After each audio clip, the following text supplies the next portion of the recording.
ಎಲ್ಲ ದೇವರಿಗೂ ದೊಡ್ಡ ದೇವರು ಪರಮೇಶ್ವರ. ಪರಮೇಶ್ವರನ ಪ್ರತಿಮೆ ಈಶ್ವರ ಕಪಿಲೇಶ್ವರ. ಇದು ಕಪಿಲೇಶ್ವರ ದೇವಸ್ಥಾನ. ಇದನ್ನು ದಕ್ಷಿಣ ಕಾಶಿ ಅಂತೇಳಿ ಕರೀತಾ ಇದ್ದಾರೆ. ನಾನು ಕೂಡ ಈ ಬಾರಿ ಕುಂಭಮೇಳಕ್ಕೆ ಹೋಗಬೇಕು ಅಂತ ತೀರ್ಮಾನ ಮಾಡಿದ್ದೀನಿ. ನಾನು ನಮ್ಮ ಕುಟುಂಬ, ಅಲ್ಲಿ ಸರ್ಕಾರದವರು ಕೂಡ, ಅಲ್ಲಿ ಹಿರಿಯ ಮಂತ್ರಿಗಳು ಕೂಡ ಬಂದು ನನ್ನನ್ನು ಆಹ್ವಾನಿಸಿದ್ದಾರೆ, ಬಂದು ನನ್ನ ಕರೆದಿದ್ದಾರೆ. ನಾನು ಕುಟುಂಬ ಸಮೇತ ಹೋಗ್ತಾ ಇದ್ದೀವಿ. ಇನ್ನು ದಿನಾಂಕ ನಿಗದಿಯಾಗಿಲ್ಲ. ಒಬ್ಬೊಬ್ಬರು ನಮ್ಮ ನಂಬಿಕೆ ಇದು. ಯಾವುದೇ ಧರ್ಮ ಆಗಲಿ, ಯಾರು ಅವ್ರವ್ರ ಧರ್ಮ ಬಿಡುವಂತ ಯಾರು ಹೇಳುವುದಿಲ್ಲ.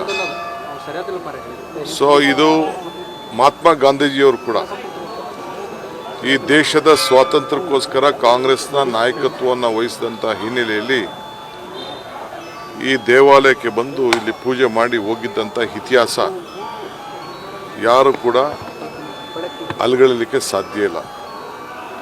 ಅದೇ ರೀತಿ ಬಾಲಗಂಗಾಧರ ತಿಲಕ್ ಅವರು ಕೂಡ ಈ ದೇವಸ್ಥಾನಕ್ಕೆ ಬಂದಿದ್ದರು.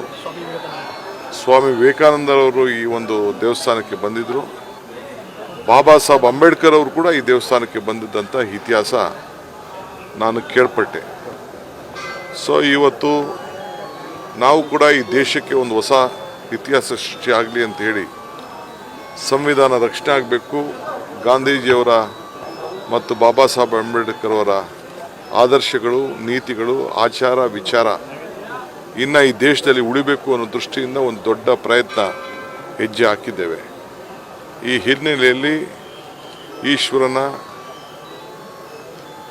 ಕಪಿಲೇಶ್ವರನ ಆಶೀರ್ವಾದ ಸಿಗಲಿ ಅಂತ ಹೇಳಿ ಆ ಸನ್ನಿಧಿಯಲ್ಲಿ ಶಾಂತಿಯಿಂದ, ನೆಮ್ಮದಿಯಿಂದ ರಾಜ್ಯದ ಜನತೆಗೂ ಕೂಡ ಒಳ್ಳೆಯದಾಗಲಿ ಅಂಥೇಳಿ ಸುಮಾರು 101 ಲೀಟ್ರು ಹಾಲನ್ನು ಕೊಟ್ಟು ನಾನು ಕೂಡ ಭಾಳ ಭಕ್ತಿಪೂರ್ವಕವಾಗಿ ಭಗವಂತನಲ್ಲಿ ಪ್ರಾರ್ಥನೆಯನ್ನು ಮಾಡಿದ್ದೇನೆ.